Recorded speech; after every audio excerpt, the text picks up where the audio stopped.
शुरू करते हैं अपनी अगली क्लास। क्वाड्रेटिक इक्वेशन के जीरोस फाइंड करने का हमारा चैप्टर चल रहा था, सॉल्यूशन ऑफ क्वाड्रेटिक इक्वेशन। अब जो हमारे पास मेथड हम लोग यूज कर रहे हैं इसका है बाय कंप्लीटिंग द स्क्वायर। अब जो हम लोग निकालेंगे वो स्क्वायर को कंप्लीट करके सॉल्यूशन को निकालेंगे।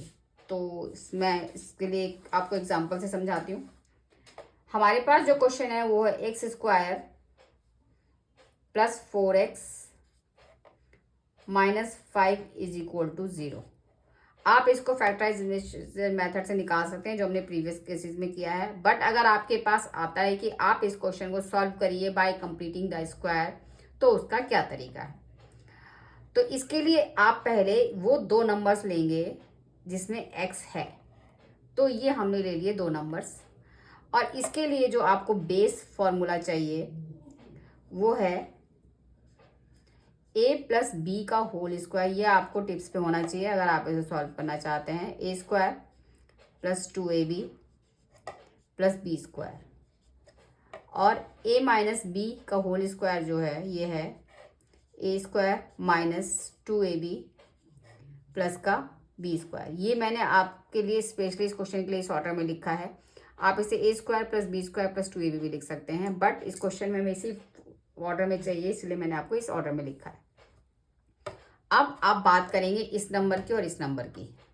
आप कंपेयर करेंगे इसे इस नंबर से और इस नंबर से। प्लस का है तो ऊपर वाले नंबर से और माइनस का है तो नीचे वाले नंबर से। तो ये प्लस का है इसलिए मुझे इसको इससे कंपेयर करना होगा। तो अब इस केस में अगर आप देखते हैं तो a की जगह तो है x, तो इसको मैं एज इट इज x इस तरह से लिख सकती हूँ। ये आपको सिर्फ समझाने के लिए है, बट इससे आपको बहुत अच्छे समझ में आ जाएगा। उसके बाद बात करते हैं प्लस। प्लस का साइन यहाँ भी हमने इसको एज इट इज लिखा प्लस। उसके बाद 2 लिखना जरूरी है, 2 भी लिख देते हैं। उसके बाद a लिखना भी जरूरी है, a भी लिख देते हैं हम लोग, a की जगह x। अब बचता है b। यहाँ हमारे पास आप देख रहे हैं तो ये बचता है 2x, और यहाँ है हमारे पास 4x। तो अगर हम इस 4x को जो यहाँ पहले से है और जो हम यहाँ लिख चुके हैं उससे अगर आप डिवाइड करते हैं तो हमारे पास बचता है 2। तो यानी हमें यहाँ पे एक 2 लिख देंगे तो हमारी ये टर्म जो है, ये पूरी टर्म जो है इस पूरी टर्म से मैच हो जाएगी। परफेक्ट। यहाँ तक अगर आपको समझ में आ गया तो आगे चलते हैं। इसके बाद जो है इसमें क्या करना होता है कि हम आते हैं लास्ट टर्म पे। लास्ट टर्म में हमारे पास होना चाहिए बी स्क्वायर। अब b क्या है, इसमें 2 और a के बाद जो बच गया वो b है। तो इसमें 2 और a के बाद जो बच गया यानी ये जो 2 बच गया ये b है। तो इसका मतलब हमारी अगली टर्म जो होनी चाहिए प्लस का b स्क्वायर होनी चाहिए, यानी इसके हिसाब से अगली टर्म जो होनी चाहिए प्लस का 2 स्क्वायर होनी चाहिए। आपको समझ में आ रहा हो उम्मीद से। मैं दोबारा इस पर रिवाइज करूंगी इसको दूसरे न्यूमेरिकल के साथ। पहले इसको कंप्लीट कर लेते हैं, दोबारा देख लेते हैं। x को हमने इस फॉर्म में लिखा, 2 लिखा, हर क्वेश्चन में लिखना है। साइन प्लस का होगा तो प्लस का, माइनस का होगा तो माइनस का। उसके बाद x जो टर्म यहाँ होगी हम वही टर्म यहाँ लिखेंगे। इतना करने के बाद आप ये जो नंबर है इस नंबर को रफ में डिवाइड कर लेंगे, जो बचेगा आप उसको यहाँ पे लिख देंगे। और जो नंबर आप यहाँ लिख रहे हैं उसी नंबर का प्लस में आपको उसका स्क्वायर को ऐड करना होगा।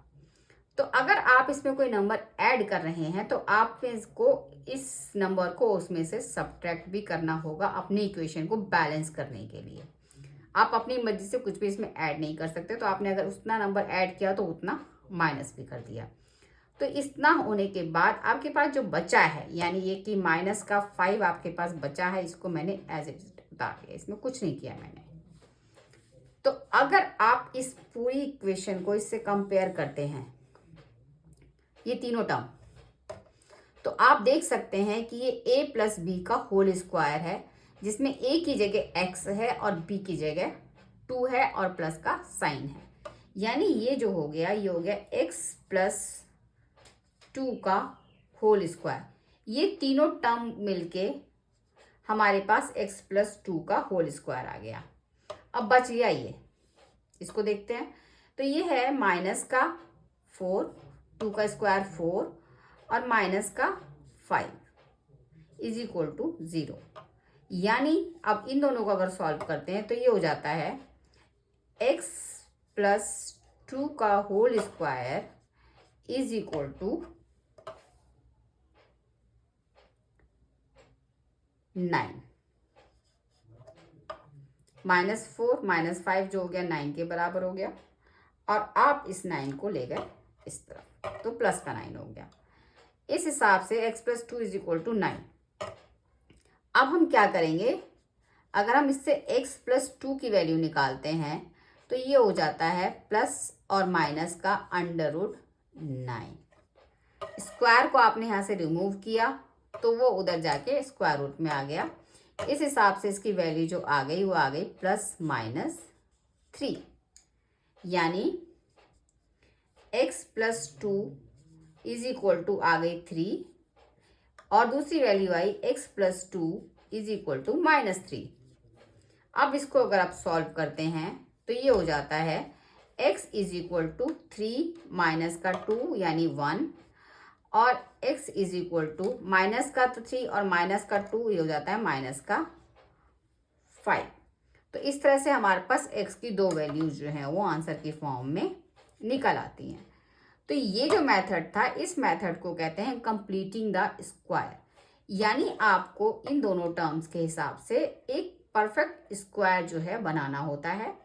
परफेक्ट स्क्वायर को बनाने के बाद आपके पास जो नंबर होता है, ऑलमोस्ट वो नंबर जो होता है ऐसा होता है जिसका आप स्क्वायर रूट नहीं निकाल सकते हैं, और अगर नहीं निकाल सकते हैं तो भी आप उसे प्लस माइनस की फॉर्म में लिख के x की वैल्यू फाइंड आउट करेंगे।